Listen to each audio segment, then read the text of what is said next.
pada waktu itu ada Anissa, Monik, dan juga kakaknya. Begitu mamanya ini dibaringkan, bapak-bapak ini ngambil satu benda semacam keris. Keris ini seperti dihadapkan di kepala dari mamanya Monik sampai di bawah. Pak Suud ini bilang ke Monik, tolong mbak, bajunya ibunya diangkat. Jadi begitu diangkat bajunya dari mamanya Monik, Anissa, Monik, dan kakaknya itu kaget. Ternyata perut mamanya ini sudah benar-benar buncit dan ada warna kebiru-biruan, seperti orang yang baru dipukul dengan benda tumpul gitu loh. Setelahnya Pak Suud ini ambil satu benda seperti tang. Beliau tempelkan di perut mamanya Monik. Kemudian ada batu seukuran koin 500-an itu keluar dari perut mamanya Monik. Kemudian Pak Suud ini mengeluarkan sesuatu lagi. Ada bungkusan kain seperti pocong. Nah setelahnya ada lagi paku-paku kecil, ada lagi silet. Semuanya itu dikeluarkan dari perut mamanya Monik.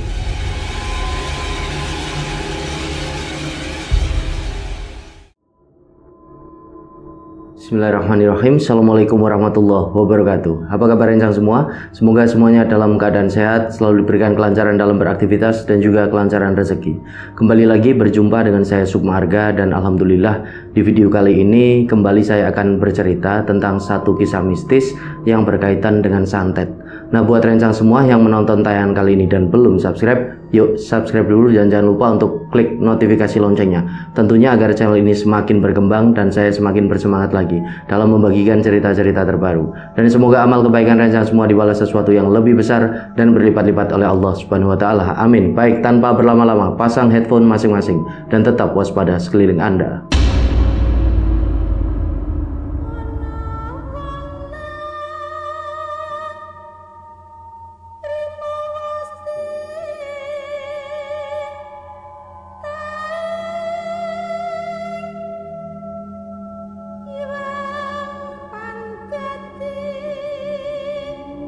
Oke, ada cerita kiriman dari rencang kita yang kebetulan dia ini tidak kepengen kalau namanya disebutkan. Jadi dalam hal ini nanti penamaan di cerita ini akan kita samarkan. Begitu pula dengan lokasi-lokasinya, kita sebutkan lokasinya terjadi di Jawa Tengah. Kita tidak akan sebutkan secara spesifik tentang di mana lokasi ini terjadi. Jadi kita sebut yang ngirim cerita ini dengan nama Anissa. Nah, Anissa ini punya satu teman, punya satu sahabat namanya Monik. Monik ini seorang Chinese, seorang Tionghoa. Dan kebetulan Anissa dan Monik ini bersahabat dengan sangat akrab karena memang mereka bekerja di satu perusahaan yang sama. Salah satu perusahaan provider.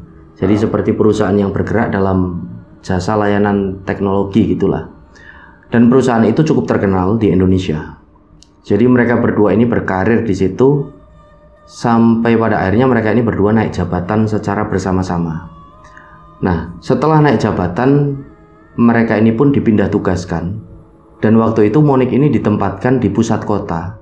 Sedangkan kalau si Anissa ini ditempatkan di sisi dari kabupaten. Jadi saat itu mereka ini sudah jarang sekali bertemu. Tapi masih, ya bisa dikatakan berhubungan dengan sangat baik. Jadi mereka masih sering kontak-kontakan melalui chat WA, Facebook, dan lain sebagainya. Karena sebelum-sebelumnya memang Anissa itu sangat akrab sekali dengan Monik, bahkan dengan keluarganya. Nah, mamahnya dari Monik itu juga sudah dianggap seperti ibu sendiri oleh si Anissa, karena saking akrabnya mereka berdua. Nah, rencang semua, jadi ceritanya gini awal mulanya. Mamahnya si Monik ini punya satu warung. Dan warung itu letaknya ada di seberang dari terminal kota. Disitulah sehari-hari mamanya Monik ini berjualan makanan sampai punya banyak pelanggan. Para pelanggan ini setiap harinya datang ke sana. Jadi mamanya Monik dan Monik itu menempati satu ruko. Nah, di ruko itu ada 2 lantai. Di lantai pertama di bawah itu difungsikan untuk warung makan itu, dan di lantai 2 difungsikan untuk tempat tidur, ruang keluarga, dan juga kamar mandi. Jadi sehari-hari aktivitasnya mamanya Monik ini selalu masak terus buka warung di ruko itu yang terletak di seberang dari terminal kota. Nah, pada satu siang ada satu kejadian. Jadi ada pelanggannya ini datang makan, seorang bapak-bapak. Nah, bapak-bapak ini sering kali makan di sana. Dan waktu itu di siang itu beliau ini makan. Nah, di tengah makan Tiba-tiba bapak-bapak ini merasa ada satu benda keras yang nyempil di bagian mulutnya. Nah, begitu diambil, ternyata itu adalah paku kecil. Secara otomatis dia ini langsung komplain gitu. Lebih tepatnya ya bilang lah, karena ini udah pelanggan lama jadi tetap sopan, bilang ke mamanya Monik, "Loh Bu, ini kok ada paku kecil di makananku." "Loh, masa iya Pak?" "Iya ini loh, coba dilihat." Akhirnya mamanya Monik ini ngelihat, "Loh kok iya ada paku kecil? Coba Pak, barangkali di piring masih ada paku yang lain." Nah, begitu dilihat, ternyata nggak ada paku yang lain di makanan, di piring dari bapak itu. Nah, untungnya karena bapak-bapak ini kan pelanggan lama seperti yang saya singgung di depan, jadi tidak menaruh curiga sama sekali dengan mamanya Monik. Beliau ini cuma berpikir ya mungkin ada sesuatu yang jatuh yang mamanya Monik itu tidak tahu. Tapi dari kejadian itu rencang semua, mamanya si Monik ini kan jadi mikir, kok bisa ya ada satu paku kecil yang jatuh di piring dari makanan bapak itu. Padahal mamanya Monik ini yakin betul setiap kali masak, setiap kali menghidangkan makanan, naruh makanan di satu etalase yang ada di warungnya itu, beliau ini tidak pernah sekalipun menemukan benda-benda aneh ataupun asing. Nah, akhirnya kejadian itu pun berlalu. Ternyata selang beberapa hari ada satu kejadian lagi. Jadi ada satu keluarga yang makan di situ. Kebetulan keluarga ini dari luar kota, kemudian mereka baru sampai di terminal gitu loh, dan memutuskan makan di sana satu keluarga. Dan di tengah-tengah makan, satu anaknya yang berusia sekitar 8 tahun itu bilang ke mamanya, "Mama, ini di piringku, di makananku kok ada strapless." Ternyata di makanan anaknya itu ada isi dari strapless. Nah, secara otomatis orang tuanya ini kan marah, terutama bapaknya. "Ini gimana sih Bu? Kok makanan ada straplessnya? Kan bahaya." Nah, mamanya Monik ini kan agak kaget. Beliau ini menjawab, "Oh mohon maaf Pak, saya tidak sengaja. Saya sendiri juga tidak pernah pakai strapless. Saya kalau membungkus makanan yang dibungkus itu pakainya karet. Saya juga tidak tahu Pak kok tiba-tiba ada benda itu ya." Akhirnya orang tua anak itu benar-benar marah. Dan dari kemarahan itu, mamanya si Monik ini akhirnya kan bilang, "Sudah Pak, tidak usah dibayar. Saya minta maaf ya Pak." Nah, setelah selesai kejadian itu, mamanya si Monik ini kan semakin kepikiran. Beliau ini berpikir keras, ini kok ada yang aneh ya dengan warungku. Jangan-jangan warungku ini diguna-guna sama orang, dibikin jelek sama orang. Nah, selama mamanya Monik mikir seperti itu, di sore harinya tiba-tiba kepalanya ini terasa sakit, seperti ditusuk dengan besi yang panas sekali.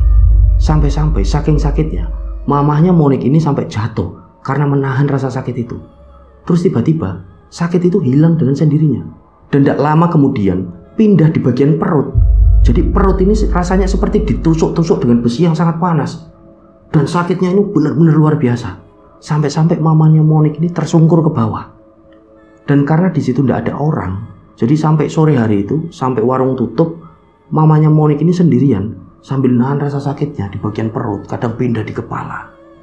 Nah, ketika anak-anaknya pulang dari pekerjaannya ke rumah, ke ruko itu, mama dari Monik ini belum berani cerita. Baik cerita ke Monik atau juga ke kakaknya, mamanya ini belum berani. Jadi masih diem aja sambil mikir, apa mungkin karena perlakuan orang ya? Atau jangan-jangan dari keluargaku sendiri. Jadi sempat ada pemikiran dari mamanya Monik, karena status dari mamanya Monik sendiri adalah seorang janda yang baru bercerai. Apalagi pada tahun itu, di sekitaran tahun 2013, mamanya itu baru saja memutuskan menjadi seorang mu'alaf. Jadi ada pemikiran dari mamanya Monik, jangan-jangan ini dari keluargaku sendiri. Karena memang sebelumnya, menurut pengakuan dari Monik itu pernah ada satu masalah, yaitu masalah tentang pembagian warisan. Nah, sempat ada pikiran seperti itu di kepala dari mamanya Monik, tapi coba dihilangkan. Beliau ini masih berusaha untuk tetap berpikir positif, ya enggak mungkin kalau keluargaku sendiri. Nah, di keesokan harinya, mamanya ini masih tetap membuka warung seperti biasa, masak seperti biasa, lalu dihidangkan di etalase. Nah, di tengah siang itu, lagi-lagi kepalanya itu seperti kayak ditusuk-tusuk besi yang panas. Jadi beliau ini ngerasa kayak ada besi yang runcing dan panas. terus ditusukkan ini di kepalanya sampai merasakan sakit yang sangat luar biasa, dan beliau ini tidak kuat. Nah disitulah baru mamanya ini telepon ke Monik. Beliau ini bilang kalau kepalanya mama ini sakit dek, kayak ditusuk dengan besi yang panas, besinya ini tajam, terus pindah ke perut, kayak ditusuk-tusuk juga perut mama, pindah lagi ke kepala, nggak tahu ini apa. Nah saking khawatirnya Monik, kemudian sore hari itu pun mamanya ini dibawa ke rumah sakit. Begitu dibawa ke rumah sakit, mamanya ini masih ngeluh kesakitan di sana. Jadi kepala dan perutnya ini masih seperti ditusuk-tusuk, benar-benar sampai nangis mamanya. Nah begitu masuk ke rumah sakit, ternyata setelah diinfus dan segala macamnya, diagnosa dari pihak rumah sakit itu mengatakan kalau mamanya dari Monik ini tidak mengalami sakit apapun. Jadi cuma ada kesimpulan dari pihak rumah sakit itu kalau ya mamanya Monik ini sakit seperti biasa, tidak ada penyakit yang serius gitu loh. Nah setelah sekitar 3 hari, akhirnya kan rawat inap itu di rumah sakit. Setelah 3 hari itu mamanya diperbolehkan untuk pulang dan beraktivitas seperti biasa. Beliau ini kembali masak, lalu membuka warung, dan ternyata lagi-lagi mamanya Monik ini mengalami hal yang sama.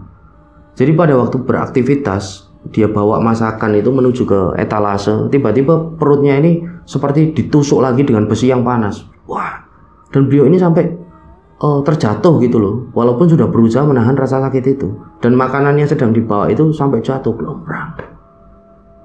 Beliau ini kan lagi-lagi bingung. Kemudian rasa sakit itu dari perut ini pindah lagi di kepala. Kepala ini rasanya seperti ditusuk-tusuk lagi dengan besi panas yang tajam, sampai akhirnya benar-benar nggak bisa nahan rasa sakit itu mamanya. Dan setelahnya mamanya Monik ini ketika masih menahan rasa sakit itu kan berusaha untuk ngambil HP itu yang ada di pojokan di atas lemari kecil, itu letaknya ada di sebelah pintu. Mau telepon Monik gitu kan, atau kakaknya. Jadi Monik ini kan juga punya kakak, satu kakak cowok.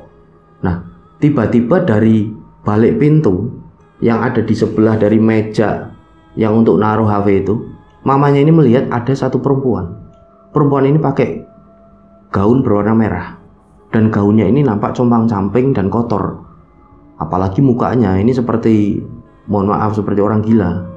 Jadi sambil menahan rasa sakit itu, mamanya ini melihat sosok perempuan itu. Nah saking sakitnya, mamanya ini jadi tidak fokus gitu loh sama perempuan itu. Jadi fokusnya ini cuma di rasa sakitnya dan ngambil HP. Jadi ya bisa dibilang perempuan itu pada akhirnya diabaikan oleh mamanya dari si Monik. Nah setelah kejadian itu, mamanya itu langsung telepon Monik.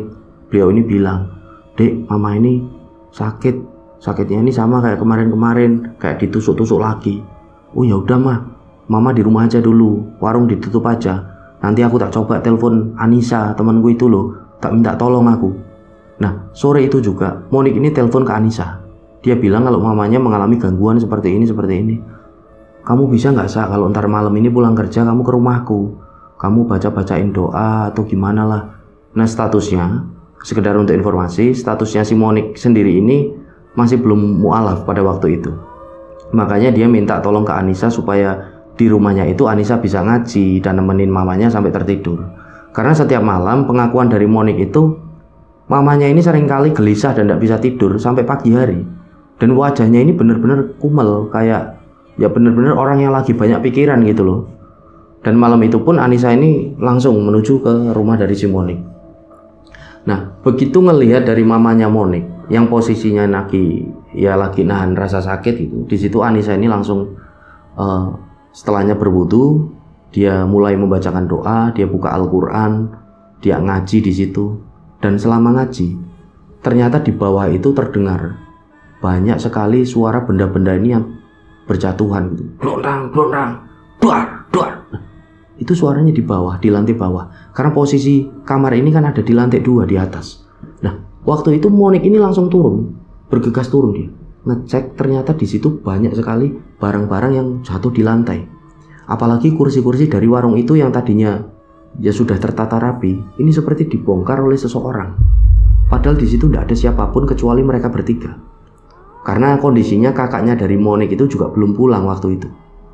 Nah, Monik pun lanjut naik ke atas, dilihat Anissa ini masih membaca Al-Quran, dan dilihat posisi mamanya itu sudah mulai tenang.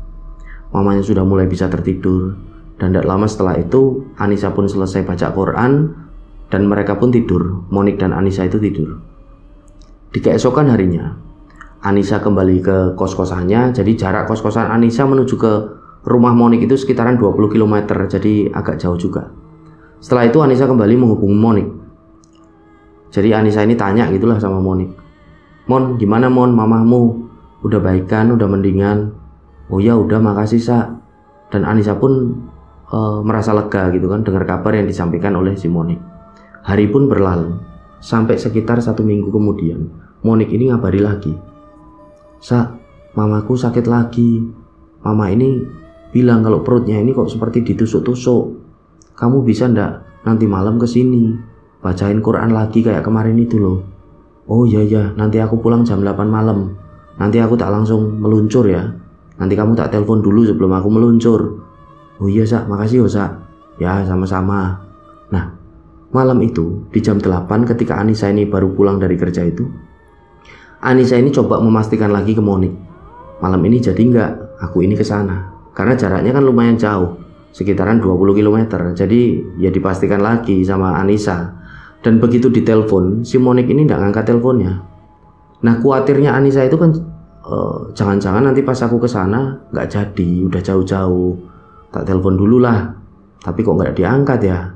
Nah, Anissa itu masih mikir, nggak mungkin ini kalau si Monik ini langsung tidur di jam segini. Karena kebiasaan dari Monik, Anissa ini tahu si Monik ini tidurnya selalu larut malam. Dia selalu menghabiskan waktu itu untuk main game sampai larut malam. Nggak mungkin kalau dia ini tidur di jam segini sampai nggak ngangkat HP. Jadi Anissa ini kan jadi curiga, ini pasti ada apa-apa ini. Akhirnya Anissa langsung menuju ke rumahnya Monik. Dan di tengah jalan dia sempat berhenti di satu warung karena dia ini juga lapar, belum makan malam. Di situ dia makan. Nah, di tengah-tengah makan ternyata ada telepon dari Monik. Diangkatlah oleh si Anissa itu kan. "Mon, kamu tadi tak telepon, ndak bisa. Malam ini jadi ndak?" "Oh iya jadi Sa. Aku itu tadi padahal udah mau nelpon kamu, tapi kok aku merasa ada kejadian aneh." "Loh emang kenapa?" Jadi ternyata ceritanya gini rencang semua. Di jam 8 malam itu Monik itu sudah siap. Dia ambil HP, dia duduk di ruang keluarga dan mau nelpon si Anissa. Ternyata pas mau telepon ada sosok perempuan. Pengakuan dari Monik ini, perempuan ini pakai gaun merah yang kusem dan wajahnya itu buruk. Tiba-tiba dia ini nyamperin Monik. Di tengah-tengah Monik ini yang kebingungan dan agak ketakutan, terus kepalanya dari Monik ini dipegang. Dan perempuan ini meniup matanya dari Monik. Jadi matanya Monik ini seperti ditiup gitu. Nah, pada saat itu juga Monik ini seperti ketiduran. Nah, kejadian itu sampai sekitaran 30 menit Monik ini ketiduran. Dan tiba-tiba ada satu chat WA yang masuk, entah dari siapa, yang secara tidak langsung ini akhirnya kan membangunkan Monik. Klenting, Monik ini bangun. Kemudian dia sadar, "Loh, ini udah jam berapa?" Dilihat jam kan. "Aduh, aku udah telat mau ngubungin Anissa." Dan pada akhirnya waktu itu langsung Monik ini ngubungin Anissa yang lagi makan itu. Nah, Anissa ini kan sempat mikir, "Oh mungkin gini Mon, aku tahu sekarang." Anissa bilang, "Itu penunggu yang ada di situ, jin yang dikirim oleh orang yang gak suka sama mamamu itu mungkin. Ya jin itu coba menghalang-halangi aku supaya aku gak jadi datang ke rumahmu. Karena aku kesana ini kan ngaji, bikin mereka ini kesakitan, bikin mereka ini panas. Aku yakin kayak gitu. Udahlah, habis ini aku berangkat ke sana langsung, ini tak ngabisin makanan." Jadi setelah makan itu Anissa ini langsung agak ngebut menuju ke rumahnya Monik pakai sepeda motor itu. Dan begitu Anissa datang, dilihat itu mamanya Monik masih mengerang kesakitan gitu loh, sambil megangi perutnya. Wah. Jadi benar-benar kelihatan kesakitan. Jadi sampai kehadiran dari si Anissa itu, mamanya Monik ini tidak tahu, saking beliau ini menahan rasa sakit. Nah, wajah dari mamanya Monik ini benar-benar pucat menurut pengakuan dari Anissa dan seperti orang yang sekarat. Nah, waktu itu Anissa ini juga sempat takut. "Mon, apa ndak dibawa ke rumah sakit aja mamamu?" "Ndak Sa, wong udah pernah dibawa ke rumah sakit kemarin itu loh, tapi nggak ada hasilnya kok. Aku lebih percaya kamu baca-bacain doa, kamu ngaji itu loh." Nah, setelah itu Anissa pun mulai wudhu. Dia pun buka Al-Quran, dia mulai ngaji di situ. Nah, pada saat si Anissa ini ngaji, mama dari Monik ini kembali tenang dan tertidur. dengan posisi yang ya terbaring gitu, seperti itu di dipan sampai pagi hari.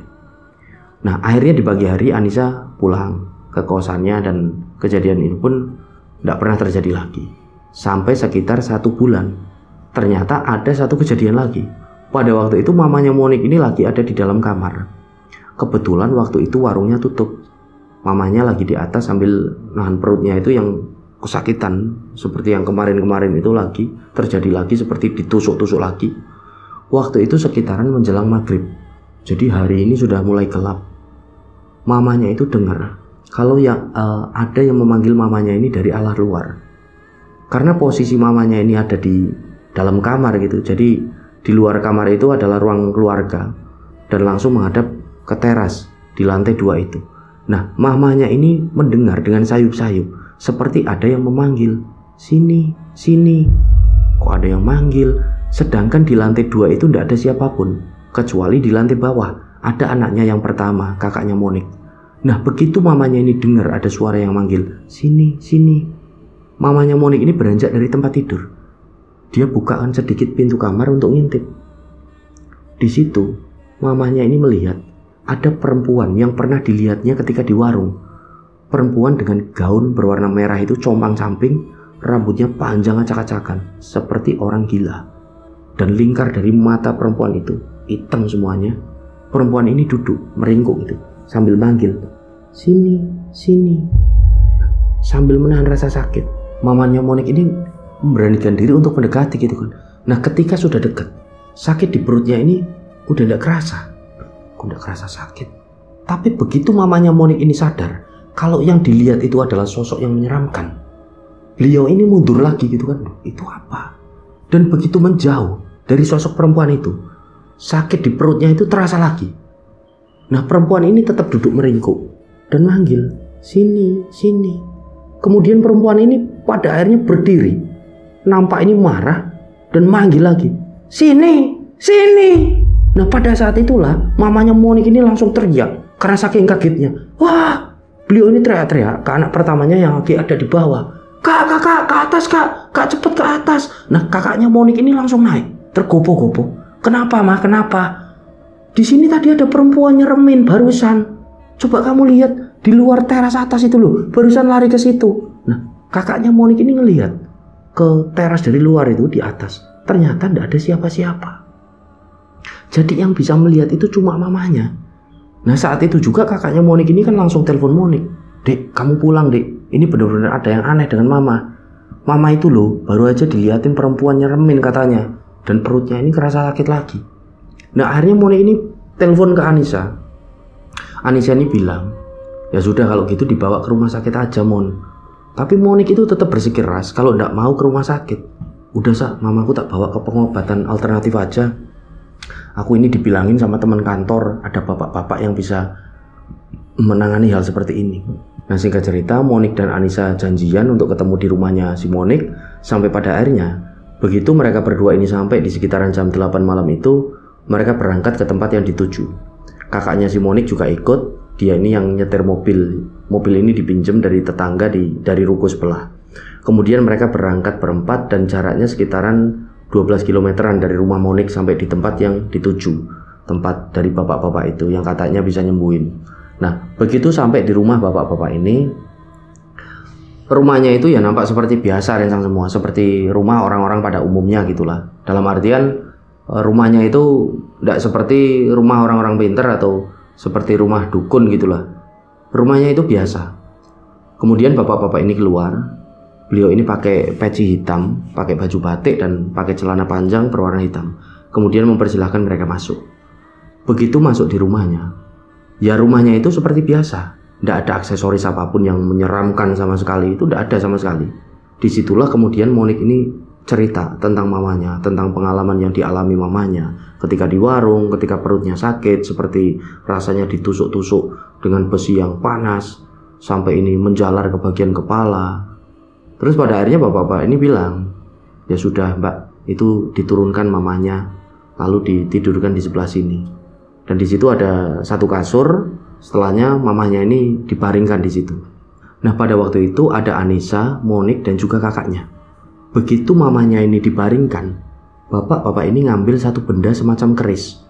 Keris ini seperti dihadapkan di kepala dari mamanya Monik sampai di bawah. Jadi seperti orang yang lagi nyeken atau scanner sesuatu gitu loh. Jadi seperti meraba-raba di atasnya. Dan tiba-tiba benda ini diberhentikan persis di atas perut dari mamanya Monik. Nah, waktu itu juga bapak-bapak ini bilang, jadi kita sebut saja namanya Pak Suud. Pak Suud ini bilang ke Monik, tolong mbak, bajunya ibunya diangkat. Jadi begitu diangkat bajunya dari mamanya Monik, Anissa, Monik, dan kakaknya itu kaget. Ternyata perut mamanya ini sudah benar-benar buncit dan ada warna kebiru-biruan, seperti orang yang baru dipukul dengan benda tumpul gitu loh. Jadi di bagian perut itu membiru dan perutnya ini nampak buncit. Benar-benar seperti orang yang lagi hamil tua gitu lah. Dan setelahnya perut itu bergerak-gerak dengan sendirinya. Nah, semua yang ngelihat pada waktu itu agak tidak percaya dengan kejadian itu. Loh, kok bisa kayak gini pak? Udah mbak, tenang aja, tenang. Mbaknya yang tenang. Kemudian Pak Suud ini membacakan sesuatu. Dan setelah selesai, terdengar seperti ada sesuatu yang keras dan berbenturan dengan satu benda semacam keris tadi di bagian perut dari mamanya si Monik. Tak, tak, tak. Nah, setelahnya Pak Suud ini ngambil satu benda seperti tang. Beliau tempelkan di perut mamanya Monik. Kemudian ada batu seukuran koin 500-an itu keluar dari perut mamanya Monik. Kemudian Pak Suud ini mengeluarkan sesuatu lagi. Ada bungkusan kain seperti pocong. Jadi bentuknya itu kecil, berukuran satu lintingan rokok. Nah, setelahnya ada lagi paku-paku kecil. Ada lagi silet. Dan benda-benda itu nampak sudah berkarat. Semuanya itu dikeluarkan dari perut mamanya Monik. Nah, Monik, kakaknya, Anissa itu kan nangis dengan kejadian yang dialami oleh mamanya Monik itu. Kok bisa ya? Siapa yang tega berbuat kayak gitu? Jadi begitu semuanya sudah keluar benda-benda itu, mamanya itu cuma ngelihat ke kanan, ke kiri. Dan tidak lama kemudian, Pak Suud ini mengambil air minum, lalu didoakan, dan mamanya Monik ini disuruh minum. Setelah itu barulah mamanya itu bisa duduk, dan nampak ini sudah bisa tenang. Kemudian Pak Suud ini menjelaskan, ini ada yang sengaja berbuat jahat sama mamamu mbak. Dan untuk lebih baiknya di sini saya tidak akan menyampaikan siapa yang berbuat ini, supaya dendam ini tidak berlanjut. Berdoa saja sama Gusti Allah, minta sama Allah biar yang membalas itu Gusti Allah. Setelah ini kalau memang beberapa minggu kemudian masih ada keluhan-keluhan, tidak apa-apa kesini lagi. Nanti kita lakukan treatment-treatment yang lain. Tapi insya Allah setelah ini tidak ada kejadian apa-apa lagi, karena benda-benda ini sudah diambil. Terus Monik ini bilang lagi sama Pak Suud itu, mama itu juga pernah ngelihat pak, ada perempuan pakai gaun merah, wajahnya itu diceritakan semua bla bla bla. Oh iya mbak, itu memang ya salah satu kiriman juga mbak. Itu kalau mamanya panjenengan ngikutin apa kata perempuan itu, bisa-bisa mamanya panjenengan ini bisa linglung dan bisa jadi gila.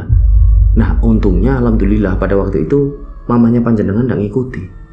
Nah di situ Anissa ini juga sempat tanya, akhirnya kan karena penasaran, Pak Suud, ini santet pak. Pak Suud ini terdiam sejenak, setelahnya menjawab, kalau ini orang ya menyebutnya santet tusuk konde. Jadi di kalangan ilmu hitam, santet ini bisa dikatakan santet paling ganas mbak. Makanya ibunya ini sering merasa kalau perutnya itu seperti ditusuk dengan benda-benda yang tajam dan panas. Tidak begitu lama Pak Suud ini buka bingkisan kain kecil itu yang seperti pocong, yang satu lintingan rokok itu. Begitu dibuka, isinya itu adalah tanah dan tulang-tulang ayam yang sudah membusuk. Nah, mereka ini semua benar-benar heran. Kakaknya Monik, Anissa juga heran semuanya. Mereka ini juga bingung, kok bisa ya benda-benda seperti itu kok masuk di dalam perut dari mamanya Monik. Setelah itu mereka ini mengucapkan terima kasih gitu kan. Mereka pun pamit. Nah mereka pulang, dan di tengah-tengah perjalanan di dalam mobil itu Anissa ini sempat mendengar percakapan antara Monik dengan mamanya itu. Jadi Monik itu seperti bilang ke mamanya, udahlah mama ini setelah ini tidak usah berhubungan lagi sama keluarganya mama. Ini kan karena warisan itu kan, karena mama dapat warisan kayak gitu, akhirnya keluarganya mama itu saudara-saudaranya mama yang bikin mama kayak gini. Nah di situ mamanya cuma menjawab dengan tenang, udah dek, tidak usah dendam seperti itu, udah biarin aja. Siapapun yang melakukan itu, biar nanti yang kuasa yang bales. Kamu tidak boleh berprasangka buruk terhadap orang lain. Nah Waktu itu Anissa melihat wajah dari mamanya Monik ini udah kembali bersinar, udah kembali bersih, udah tidak seperti orang yang sakit lagi. Dan setelah kejadian itu, mamanya Monik ini semakin belajar pada akhirnya tentang Islam. Beliau mendalami Islam, belajar ngaji, belajar sholat, dan ada kabar pula. Kabar ini adalah kabar gembira. Di tahun 2015, ternyata Mbak Monik ini juga memutuskan menjadi mu'alaf dan setelahnya menikah. Alhamdulillahirrahmanirrahim, subhanallah. Nah, kejadian ini memang benar-benar terjadi di salah satu kota di Jawa Tengah. Yang kebetulan dalam hal ini saya samarkan semua namanya karena menyangkut privasi orang yang diceritakan, juga orang yang menceritakan. Jadi apapun itu rencang semua, semoga kisah ini bisa diambil hikmah dan bisa diambil kesimpulan oleh kita semua. Lebih-lebih ya bisa menambah keimanan kita dan ketakwaan kita kepada Allah Subhanahu wa taala. Mohon maaf kalau ada salah-salah kata dari saya Sumarga pamit undur diri. Wassalamualaikum warahmatullahi wabarakatuh.